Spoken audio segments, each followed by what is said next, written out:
तो आज का पहला प्रश्न स्क्रीन पर आप देख रहे हैं, स्वतंत्र भारत में अब तक कितनी बार संयुक्त अधिवेशन हो चुके हैं? तो 4 बार संयुक्त अधिवेशन हो चुके हैं। क्या राष्ट्रपति या उपराष्ट्रपति कभी संयुक्त अधिवेशनों की अध्यक्षता करते हैं? तो कभी नहीं प्रश्न का सही उत्तर हो जाएगा। एक वर्ष में कम से कम कितनी बार संसद की बैठक होना अनिवार्य है? तो 2 बार बैठक होना अनिवार्य है। संसद के दोनों सदनों की संयुक्त अधिवेशन की अध्यक्षता कौन करता है? तो लोकसभा का अध्यक्ष प्रश्न का सही उत्तर हो जाएगा। संसद के दोनों सदनों का सत्रावसान कौन करता है? तो राष्ट्रपति जी सही उत्तर है। संसदीय प्रणाली की कौन सी प्रथा भारत की देन है? तो शून्यकाल प्रश्न का सही उत्तर है। संसद की कार्यवाही में प्रथम विषय क्या होता है? तो प्रश्नकाल सही उत्तर है। किस विधेयक को संसद में दोनों सदन द्वारा अलग अलग विशेष बहुमत से पारित करना आवश्यक है? तो संविधान संशोधन विधेयक। सांसदों के वेतन का निर्माण कौन करता है? तो संसद करती है। संसदीय प्रणाली वाली सरकार को अन्य किस नाम से जाना जाता है? तो संघीय सरकार के नाम से जानते हैं। संविधान लागू होने के बाद सर्वप्रथम त्रिशंकु संसद का गठन कब हुआ था? तो 1989 में हुआ था। अस्थायी संसद भारत में कब तक रही? तो 17 अप्रैल 1952 तक रही। संसद भवन पार्लियामेंट हाउस का उद्घाटन कब हुआ था? तो 1927 में हुआ था। संसद भवन पार्लियामेंट हाउस का उद्घाटन किसने किया था? तो लॉर्ड इरविन ने किया था। भारत की संचित निधि से धन निर्गमन पर किसका नियंत्रण होता है? तो संसद का नियंत्रण होता है। राज्यसभा और लोकसभा के संयुक्त बैठक कब होती है? तो यह बैठक लोकसभा और राज्यसभा में मतभेद होने पर होती है। संसद का निम्न सदन कौन सा होता है? तो लोकसभा निम्न सदन होता है। नेक्स्ट क्वेश्चन है, संसद का उच्च सदन कौन सा होता है? तो राज्यसभा उच्च सदन होती है। संसद के किस सदस्य को गैर सरकारी सदस्य कहा जाता है? तो मंत्री के अतिरिक्त सभी सदस्य गैर सरकारी सदस्य कहलाते हैं। जलियांवाला बाग हत्याकांड कब और कहां हुआ था? तो 1919 में अमृतसर में हुआ था। रॉलेट एक्ट कब पारित हुआ था? तो 1919 में पारित हुआ था। गांधी इरविन समझौता कब हुआ था? तो 1931 में हुआ था। गांधी इरविन समझौता किससे संबंधित है? तो यह सविनय अवज्ञा आंदोलन से संबंधित है। स्वतंत्र भारत के प्रथम गवर्नर जनरल कौन थे? तो लॉर्ड माउंटबेटन थे। काकोरी ट्रेन डकैती के नायक कौन थे? तो राम प्रसाद बिस्मिल जी थे। स्वराज दल की स्थापना किसने की थी? तो मोतीलाल नेहरू और वी आर दास जी ने की थी। साइमन कमीशन भारत यात्रा पर कब आए? तो साइमन कमीशन 1928 प्रश्न का सही उत्तर हो जाएगा। किस अधिनियम में भारत में पहली बार संघीय संरचना प्रस्तुत की गई थी? तो 1935 का अधिनियम सही उत्तर हो जाएगा।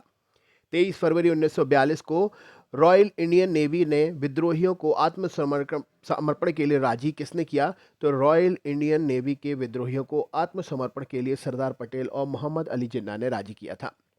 जलियांवाला बाग में गोली चलाने का आदेश किसने दिया था? तो जनरल ओ डायर ने दिया था। महात्मा गांधी को सर्वप्रथम राष्ट्रपिता किसने कहा था? तो सुभाष चंद्र बोस जी ने कहा था। 15 अगस्त 1947 को भारत ने अपनी आज़ादी का पहला जश्न कहाँ मनाया था? तो कलकत्ता में मनाया था। भारत और पाकिस्तान के बीच विभाजन किस योजना के तहत हुआ? तो माउंटबेटन योजना के तहत हुआ था। महात्मा गांधी की हत्या कब और किसने की थी? तो 30 जनवरी 1948 को नाथूराम गोडसे ने की थी। स्वतंत्र भारत का प्रथम भारतीय गवर्नर जनरल कौन था? तो सी राजागोपालाचारी थे। गांधी जी किस गोलमेज सम्मेलन में भाग लेने के लिए लंदन गए थे? तो द्वितीय गोलमेज सम्मेलन सही उत्तर है।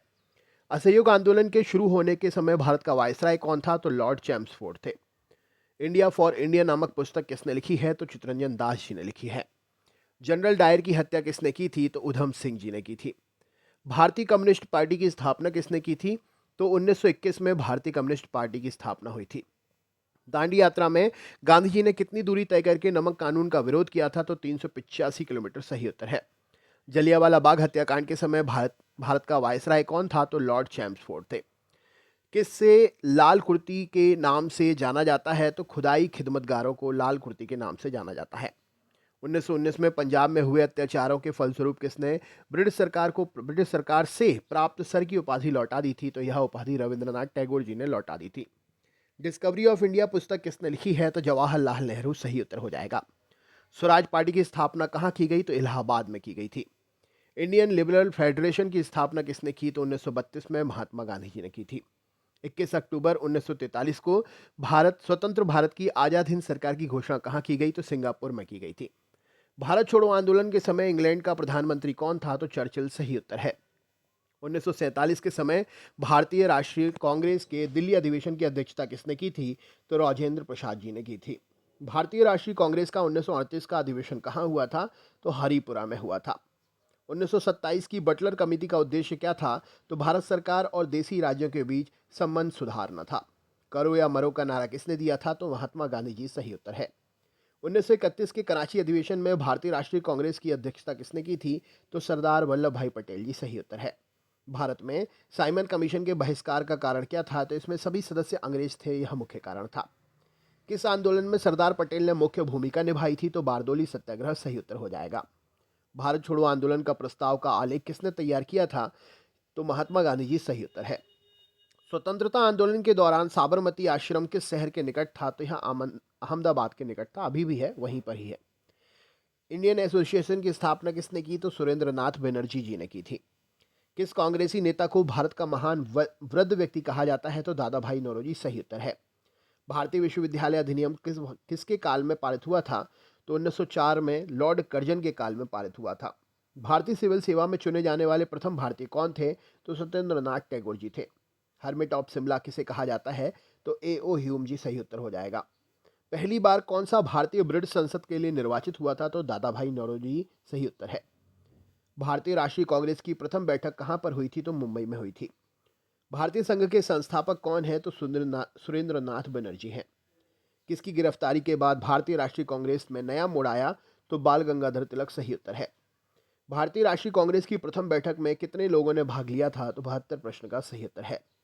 भारतीय राष्ट्रीय कांग्रेस के 1905 के बनारस अधिवेशन की अध्यक्षता किसने की थी? तो गोपाल कृष्ण गोखले सही उत्तर है। किस कांग्रेस नेता को नरम दलीय नेता नहीं माना जाता है? तो बाल गंगाधर तिलक सही उत्तर है। बंगाल विभाजन कब और किस वायसराय ने कराया? तो 1905 में लॉर्ड कर्जन के समय में हुआ। भारतीय राष्ट्रीय कांग्रेस का प्रथम मुस्लिम प्रेसिडेंट कौन था? तो बदरुद्दीन तैयब जी थे। ब्रिटिश हाउस ऑफ कॉमन्स का चुनाव सर्वप्रथम किस भारतीय ने लड़ा था? तो दादा भाई नौरोजी ने लड़ा था।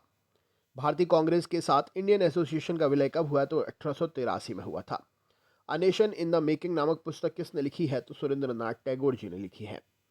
लैंड होल्डर सोसाइटी की स्थापना किसने की? तो द्वारका नाथ टैगोर ने की थी। भारतीय राष्ट्रीय कांग्रेस भारतीय राष्ट्रीय आंदोलन के 1905 से 1917 की अवधि क्या कहलाती है? तो यह उग्रवादी चरण कहलाता है। भारतीय राष्ट्रीय कांग्रेस की प्रथम महिला अध्यक्ष कौन थी? तो एनी बेसेंट सही उत्तर है। गदर पार्टी के संस्थापक नेता कौन थे? तो लाला हरदयाल जी। स्वराज मेरा जन्मसिद्ध अधिकार है, मैं उसे लेकर रहूंगा, यह बाल गंगाधर तिलक जी का कथन है। मार्लियामेंटो रिफॉर्म किस वर्ष हुआ था? तो 1909 प्रश्न का सही उत्तर है। भारतीय परिषद अधिनियम 1909 का सर्वग्राह्य नाम क्या है? तो मार्लियामेंटो सुधार है। भारत में गर्म दलीय कौन थे जो बाद में एक योगी और दार्शनिक बन गए? तो अरविंदो घोष प्रश्न का सही उत्तर है। मैडम भिखाजी रोस्तम 1909 में पेरिस में कौन सा समाचार पत्र प्रकाशित करती थी? तो पैट्रियट सही उत्तर है। भारत में मुस्लिम लीग की स्थापना कब हुई? तो 1906 में हुई थी। होम रूल आंदोलन का सूत्रपात कब हुआ? तो 1916 में हुआ था। अखिल भारतीय होम रूल आंदोलन की प्रवर्तक एनी बेसेंट जी थी। बाल गंगाधर द्वारा आरंभ की गई पत्रिका केसरी सही उत्तर है। भारतीय इतिहास में 1911 का महत्व क्या है? तो राजधानी को कलकत्ता से दिल्ली स्थानांतरित किया गया। अनुशीलन समिति किससे संबंधित है? तो पीके मिश्रा से संबंधित है।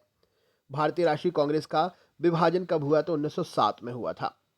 मुस्लिम लीग की स्थापना किसने की? तो सलीमुल्लाह और आगा खान ने की थी। स्वदेशी आंदोलन किस कारण आरंभ हुआ था? तो बंगाल विभाजन के विरोध में आरंभ हुआ था। बंगाल विभाजन के विरोध में विद्रोह का संचालन किसने किया था? तो सुरेंद्र नाथ बनर्जी ने किया था। लखनऊ समझौता कब हुआ? तो 1916 में हुआ था। निष्क्रिय विरोध का सिद्धांत किसने प्रतिपादित किया? तो अरविंद घोष ने प्रतिपादित किया था। 1906 ईस्वी को कांग्रेस कलकत्ता अधिवेशन की अध्यक्षता किसने की? तो दादा भाई नौरोजी ने की थी। 1908 को बाल गंगाधर तिलक को कितने वर्ष की जेल की सजा हुई थी? तो 6 वर्ष प्रश्न का सही उत्तर है। बंगाल से बिहार कब पृथक हुआ? तो 1912 सही उत्तर हो जाएगा। तो दोस्तों ये थे आज के क्वेश्चन। कैसा लगा वीडियो कमेंट करके ज़रूर बताएं। चैनल पर नए हैं तो सब्सक्राइब करना ना भूलें। मिलते हैं नेक्स्ट वीडियो में। बहुत बहुत धन्यवाद।